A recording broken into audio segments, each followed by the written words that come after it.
Hey everyone, it's Joseph Katz with Kettle I am here today with a special guest, Nick Iovacchini, Kettle CEO.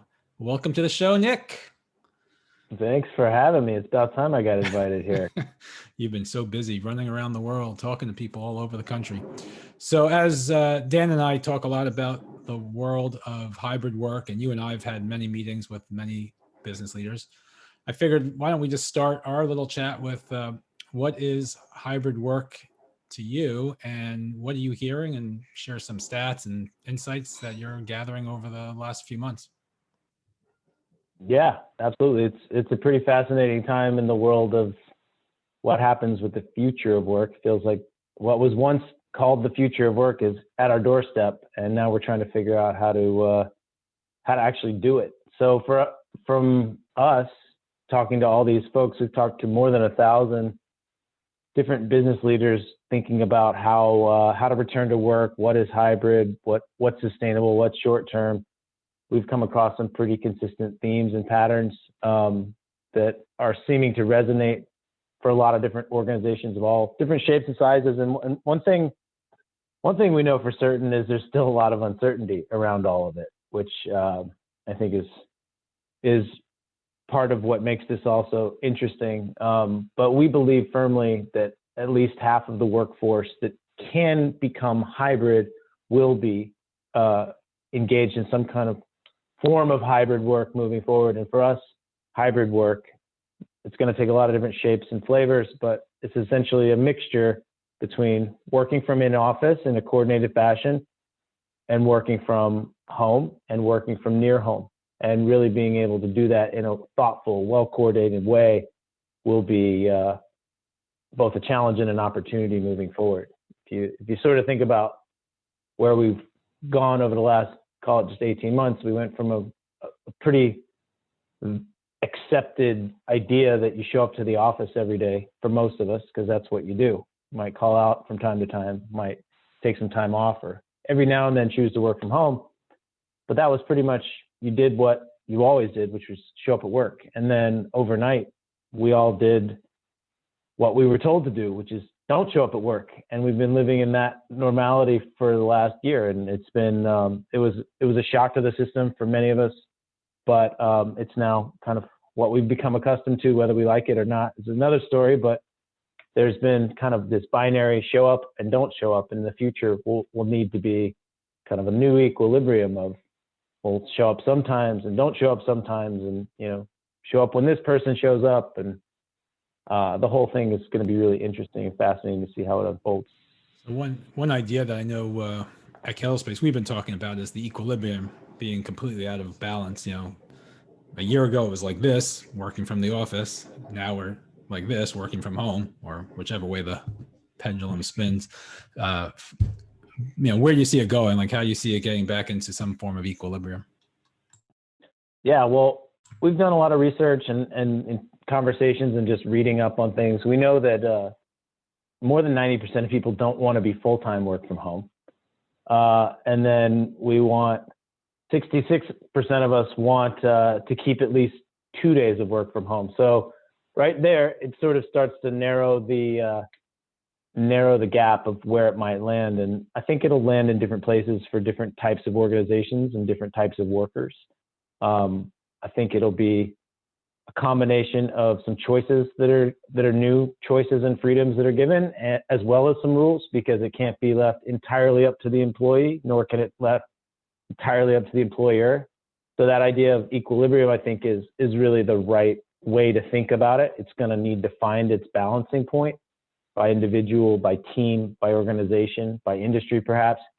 And what's cool about it is we believe very strongly, having been deep down this rabbit hole of hybrid for the better part of the last year, that it's going to be an evolution and a progression. And the terms, kind of the analogy we've been kicking around is crawl, walk, run, fly. And over the course of years, the companies that are able to iterate and start with what's right in front of them, which is most everybody at home in our existing office space, and then get some reps and get some competencies, and then grow from there to think about well, now how am I going to put people back in a way that's really well coordinated? And then once we solve that, then we're going to think about, well, how much space do I actually need? And do I need to add space, or do I need less space? Can I save some money? And then we're going to think about, well, when people aren't in the office, is work from home really the ideal place for them? Well, not for many of them. And so we're going to add some spaces or some amenities to the employee experience that enriches their non-work from office experience. And we've got people spread out more by design. So how do we build culture and connection between our teammates, and how do we get people together with those things in mind? So we really think that not all of those need to be solved day one. Some are more important and more pressing than others, but over time, it'll be sort of this progression of how you build this cohesive model through both space, software, intelligence, and iteration. Each one of those ideas is a show unto itself. There's obviously a lot of news about companies deciding to go back, when they're going back, how they're going back. What do you think, and I know this is just your opinion, is holding people back from actually implementing a hybrid work solution?